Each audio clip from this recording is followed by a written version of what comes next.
Manolo Marquez gets angry and Manolo Marquez अब frustrated लग रहे हैं, एंग्री भी हो चुके हैं, गुस्सा आ चुका है मानोलो मार्केज को फाइनली। प्लस यहाँ पे भैया पॉसिबिलिटी है अभी भी कि इंडिया वर्सेस अर्जेंटीना देखने को मिले हमको 2025 में। केरला स्पोर्ट्स मिनिस्टर ने काफी एक एक्साइटिंग न्यूज दी है। प्लस यहाँ पे जो पैसा स्पेंड हो जाएगा अर्जेंटीना को बुलाने के लिए इंडिया में एंड मैचेस करवाने के लिए, that is some amount of money. It is mind boggling के इतना पैसा भैया आएगा कहां से, सब कुछ बताऊंगा मैं। प्लस यहाँ पे मोहन बगान आज अपना पहला मैच खेलने वाली है इस सीजन का एएफसी कप का, जिसको हम एएफसी का चैंपियंस लीग सेकेंड डिवीजन भी हम कहते हैं एशिया में। उसका पहला मैच आज खेलने जा रही है मोहन बगान एंड ताजिकिस्तान के क्लब के सामने आज वो होंगे। Hey guys, welcome back to my channel and अगर आप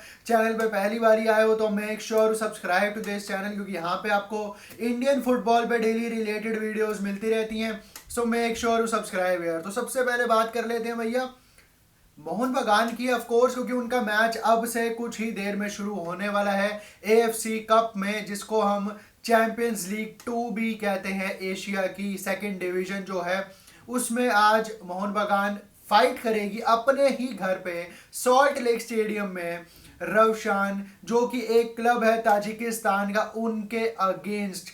एंड मैं बता दूं कि इस बारी एएफसी ने क्लियरली कह दिया है कि जितने मर्जी फॉरेनर्स खिलाओ यार, आपने अपनी टीम में 11 के 11 फॉरेनर्स खिलाने हैं तो भी ठीक है, हमको कोई दिक्कत नहीं है।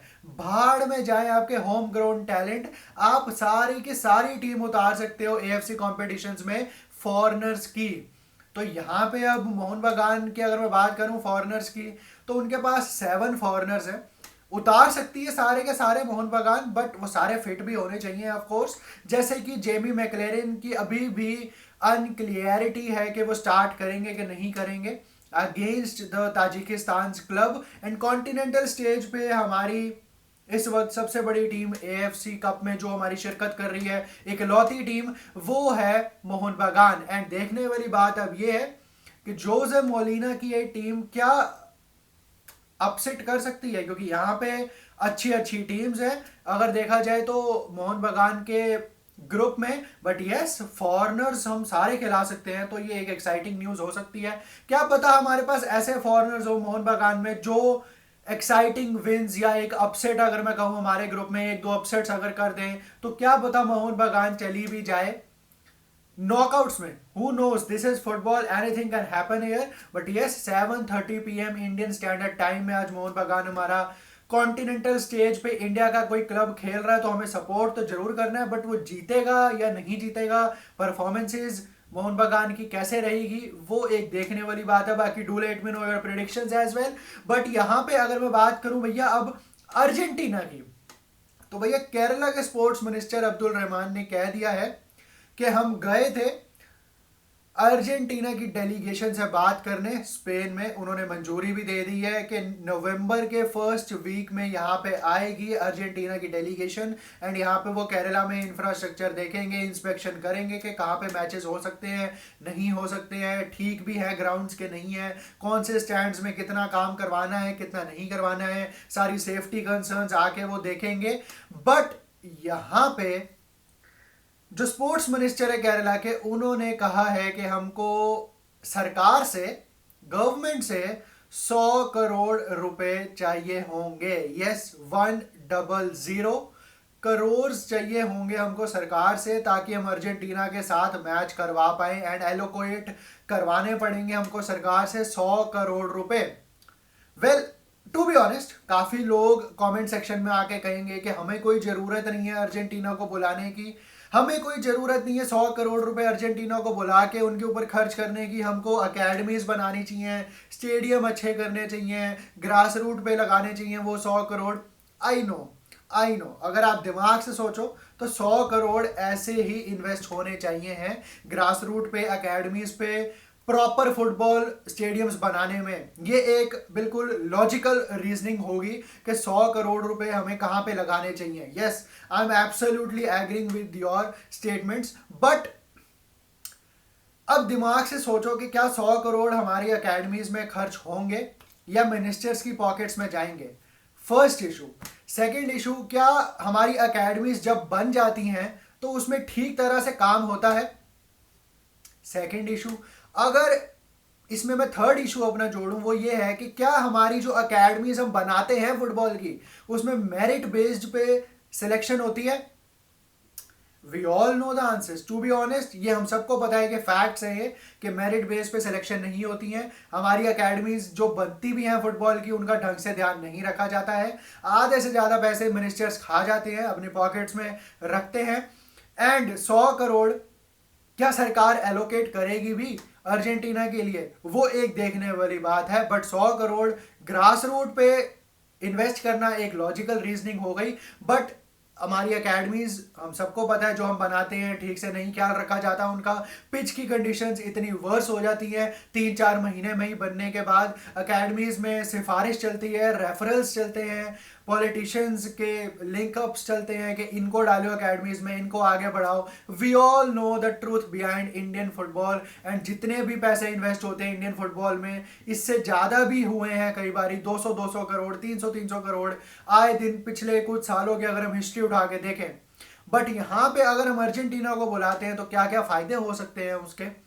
सबसे पहले हमको आई बॉल्स ज़्यादा मिलेंगी, हमको जो पैसे एलोकेट करेगी गवर्नमेंट वो दिख जाएंगे कि हाँ भाई अर्जेंटीना आई तो हमने उनको ये फैसिलिटीज दी। तो हमारे सामने होगा ब्लूप्रिंट कि भैया 100 करोड़ यहाँ यहाँ इन इन चीज़ों पे लगा है एंड वो दिखेगा कि इन सब चीज़ों पे लगा है।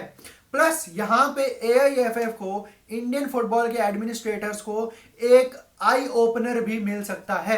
जब अर्जेंटीना की टीम यहाँ पे आके हमको थ्रैश करेगी 4-0 5-0 तो एक आई ओपनर होगा हमारे एडमिनिस्ट्रेटर्स के लिए, हमारी AIFF के ऑफिशियल्स के लिए कि देखो भैया इंडियन फुटबॉल कितनी ज़्यादा पीछे चल रही है वर्ल्ड फुटबॉल से।